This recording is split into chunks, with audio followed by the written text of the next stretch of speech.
Welcome back. This Move It Monday, we are venturing into the mind, learning how to exercise one of the most important and powerful parts of your body, the brain. Yeah, good to talk about here. Stress, anxiety, and poor sleep can all raise your risk of cognitive decline and dementia later in life. So, joining us now with how you can protect that very organ that allows you to experience the world around you, we have Dr. Paul Geiger, Medical Director of Behavioral Health at Providence Health Plan. I really appreciate your time. Good morning. Great to be here. Good conversation to have because we talk about exercise and how it affects your physical health all the time, but it does affect your brain health. What are some of those challenges? What are some of the early things that we can think about with exercise and our brain health? I think the biggest thing is to recognize that the body is connected, and your physical fitness really is intimately connected to your mental fitness. And it sounds basic, but really that's a key thing. You think about, okay, I want my brain in good shape, I'll work out my brain. But actually, you have to start with making sure your body's in good shape. And there's abundant research that shows that regular physical activity is very, very good for your brain health. I mean, it all makes sense when you really start to think about it. And conversely, I would imagine, too, that there are some mental health challenges that tie right into your ability to exercise and keep up physically and feel like your cognitive function is just working at its best. What are some of the biggest risks or things you want people to be aware of when they think about their brains? Yeah, I think, know that your brain is connected to the rest of your body, so take care of your body. So I think exercising on a regular basis is very important. I think avoiding things that we know are harmful and toxic to the body are very important. I think a key one there is alcohol. It's very clear that, if you don't drink at all, your cognitive performance is better than if you drink a little bit, and the more you drink, the worse it gets. So that's one thing to keep an eye on. Yeah. And then finally, sleep is super important.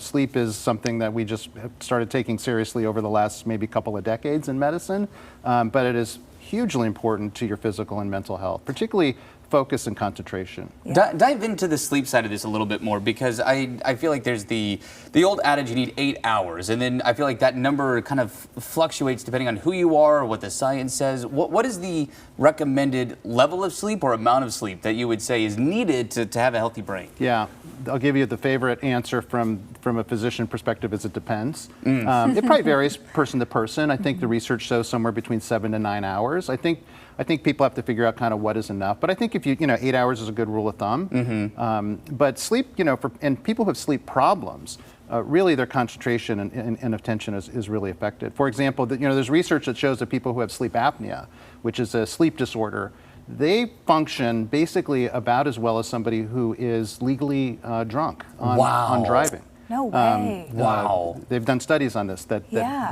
that's that profound of an impact. So sleep is really, really, really critical for attention and focus. Jeez. I mean, you talk about like driving while tired is driving impaired. You want to be careful with that. Well, we have learned so much about cognitive decline and different things like Alzheimer's and dementia, and being able to recognize some of that earlier in life too. What do you think are some of the cognitive challenges that might raise a red flag, right? When is it, oh, I'm just tired and foggy and forgetful, versus when is this a bigger problem that I needed to talk to someone about? Yeah, so you're asking, what point do I ask my doctor, maybe is this dementia or it needs further assessment? There are a couple of things very common that happen as you get older. One is it's harder to remember names. That's really normal. So a lot of people will worry, like it's harder for me to harder for me to remember that name or that number. That's actually normal with aging, and I wouldn't worry so much about just that. But I think the key thing is if you find that the memory and concentration is getting in the way of functioning, so you're having trouble doing more complex tasks like balancing a checkbook, managing a grocery list, getting lost. Those types of things I think would be more concerning and raise the flag to get an assessment. Interesting. Well, what else is lingering on your mind right now as we wrap this up? Is there anything that's just a big piece of advice to somebody if you're worried about their overall hygiene when it comes to their brain health? I think one thing people want to know is, what can I do? Is there something I can do proactively? And there's good research that being active mentally is really helpful, and there are several things that people could consider doing. One is learning a new language. There's good research that learning language, even later in life, can be a preventative for developing dementia or delay dementia. The other one is just being active, and there are a number of things that you can do.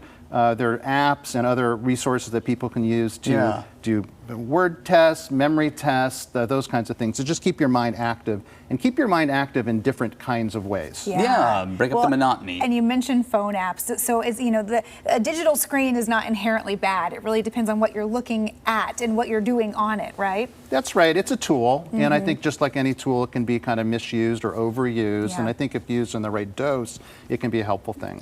Really appreciate your time, Dr. Geiger. Okay. Great to talk to you. Good stuff. And we will see you tomorrow.